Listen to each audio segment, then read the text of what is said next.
ডয়েসে Welle তো আমাদের খুব প্রিয় চ্যানেল, তাই না?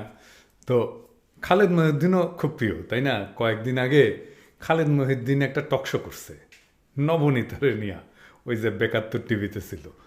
আমরা সেই টকশোটার কিছু অংশ দেখব। সেখানে সে কইছে, মানে নবনীতা কইছে 2018 সালে রাতে যে ভোট হয়েছে তার কোনো প্রমাণ নাকি সাংবাদিকদের কাছে নাই। আমার আবার মুশকিল হয়েছে, বুঝছেন? এই নবনীতা এমনিতেই মহিলা, তার উপরে আবার হিন্দু মহিলা, তারে কিছু কইলে আমাকে প্রগতিশীল মাদার বোর্ডরা আছে না, ওগুলো চিল্লাপাল্লা করে যে নারীরে আমি সম্মান দিই না, গালাগালি করি।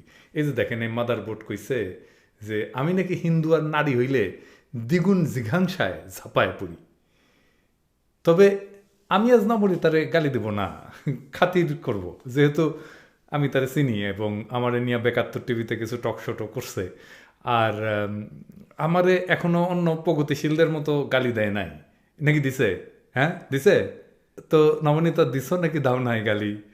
তোমাকে তো আবার একটা নিয়ম আছে, তাই না? ওই যে আমারে গালি না দিলে প্রগতিশীলদের খাতা থেকে নাম কাটা যায় না, যাই তো। যাই হোক, ধরে নিলাম যে দাও নাই আর কি, হ্যাঁ, বেনিফিট অফ ডাউট দিলাম। তো নবনীতা, এরপরে কিন্তু একই কাজ করলে গাইল খাবা, কেন খাবা সেটা একটু বুঝাই দিই। তুমি যেহেতু হিন্দু, তাই হিন্দু ধর্ম দিয়ে বুঝাই দিই, হ্যাঁ।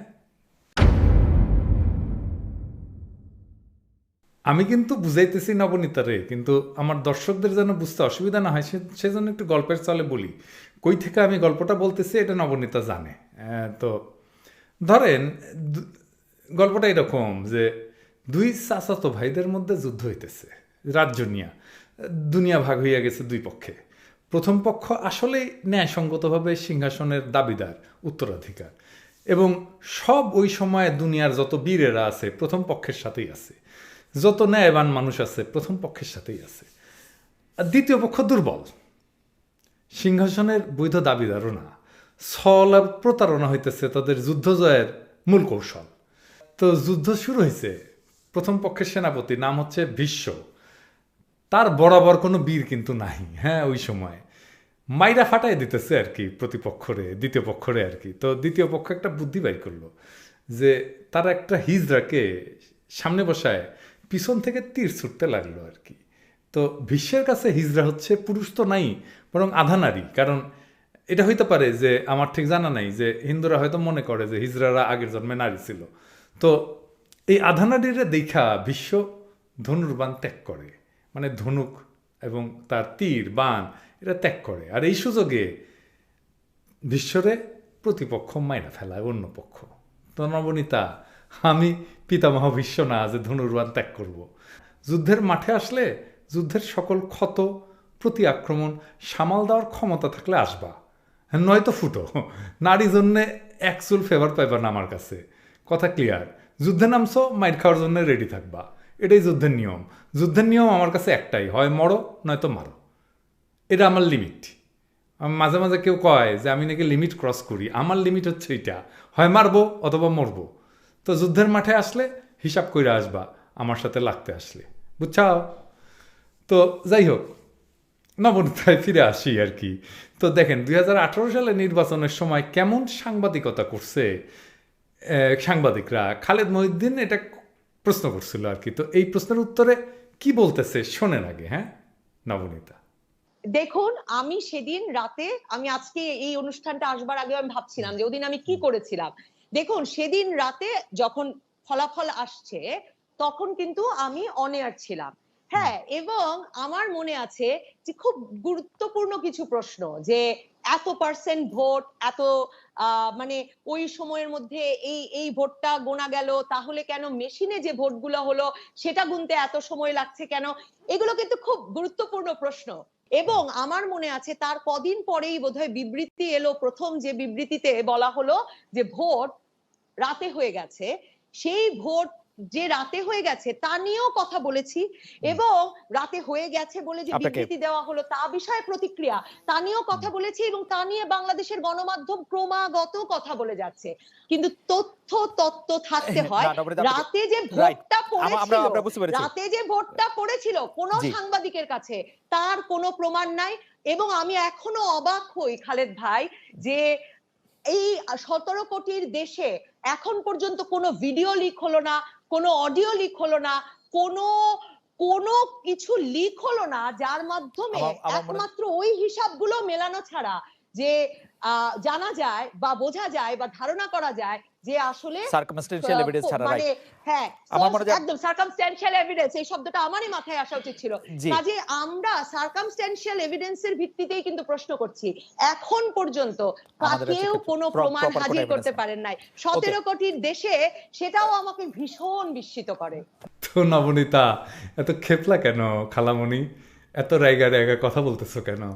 জাজমেন্ট করা তো সাংবাদিকের কাজ না। তুমি যে সাংবাদিকতা করো, এটা তো তোমার স্টেটমেন্টই আছে। তুমি কইতেছো রাতের ভোটের বিবৃতি আসছে। ভোট শুরুর আগে নিউজ হয় বিবিসিতে, ভোট শুরু হওয়ার আগে ব্যালট বাক্স ভরা। এইটা ভোট আনুষ্ঠানিকভাবে শুরু হওয়ার আগেই ছাপা হয় পত্রিকায়, ভিডিও আসে, এই যে দেখো। আর তুমি কাও ভিডিও নাই। মানুষ যে এত জাউরা হয় এটা কিন্তু আমি জিন্দেগিতে দেখি নাই। টিআইবি একটা র্যান্ডম স্যাম্পলিং করে গবেষণা করছিল, সেখানে 50টা আসনের 33টা আগের রাতে ব্যালট বাক্স ভরা ছিল বলে প্রমাণ পাওয়া গেছে। এই যে দেখো, প্রথম আলোতে ছাপা হয়েছে। প্রথম আলো প্রশংসা করতে করতে তো সুইতা পড়লা দেখলাম ইয়েতে, তো প্রথম আলোতে ছাপা হয়েছে। আওয়ামী লীগের জোট সঙ্গী মজিবুল হক চুন্নু, মানে জাতীয় পার্টির সে মহাসচিব, প্রকাশ্য বলছে যে রাতের ভোট তারা করাইছে। এটা ছাপা হয়েছে ডেইলি স্টারে, যেই ডেইলি স্টারে প্রশংসা করতে করতে কাইত হয়ে পড়ে যাইতেছিলা ওই সাক্ষাৎকারেই। এই যে সময় নিউজ, এটা তো আওয়ামী লীগেরই, তাই না? এখানে অডিও ক্লিপ আছে রাতের ভোটের, আওয়ামী লীগ নেতার মুখেই। সে সাবেক প্রতিমন্ত্রী ছিল হাসিনার। নির্বাচনের 1 মাস পরে আওয়ামী লীগের জোট সঙ্গী জাসদ রাতের ভোট হয়েছে এটা স্বীকার করছে। এই যে দেখো, নির্বাচন কমিশনার মাহবুব তালুকদার বলছে যে দিনের ভোট রাতে কইরা আমরা প্রশ্নবিদ্ধ। এই যে দেখো। আর তুমি কাও নবনীতা কোনো প্রমাণ নাই?